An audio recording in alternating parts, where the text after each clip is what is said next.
Never get tired of doing good. An inspirational story. In a quiet suburban town, there lived an elderly handyman named Mr. William Brooks. He was neither rich nor famous, but everyone who knew him agreed on one thing: he had the kindest soul they had ever met. William had spent his entire life fixing things: leaky roofs, broken fences, cracked windows. But what made him special wasn't just his skill, it was his heart. He never turned away anyone in need, and more often than not, he refused to take money from those who were struggling. People sometimes took advantage of his kindness. Some promised to pay and never did.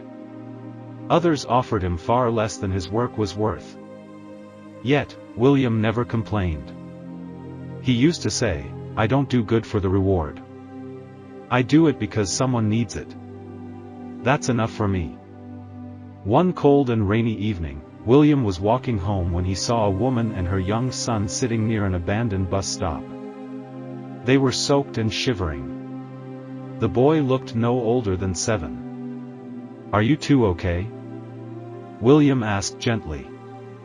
The woman looked down. "We lost our apartment.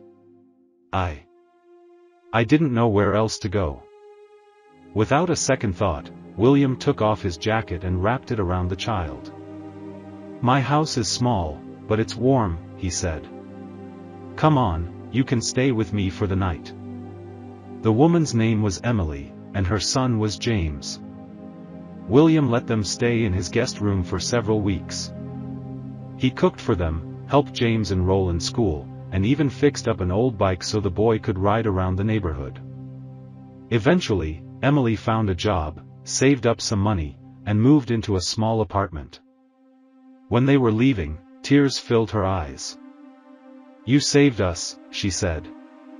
"You're more than just a kind man. You're family." William smiled and replied, "Do good, then forget it. God won't." 20 years passed. William grew older, slower, and lonelier. His body ached, and work became harder. One afternoon, while returning from the grocery store, he suddenly collapsed on the sidewalk. A small crowd gathered, unsure what to do. Moments later, a young man in a white coat ran over, checked his pulse, and called an ambulance. At the hospital, he followed William into the emergency room, shouting, "Do everything you can.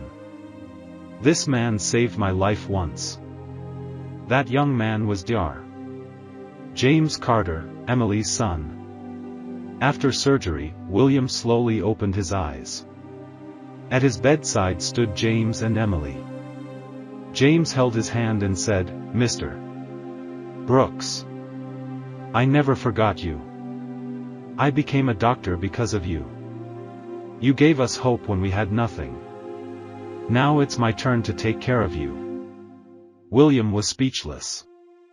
Tears welled in his eyes. The kindness he once gave so freely had returned, not in the form of money or fame, but as love and honor.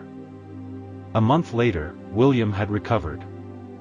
Though he couldn't work like before, he started helping children at the hospital. He taught them how to build simple toys out of wood, shared stories, and made them smile. Each evening, he sat by the window, watching the sun set, and whispered to himself, "Never get tired of doing good. The world may forget, but kindness always finds its way home."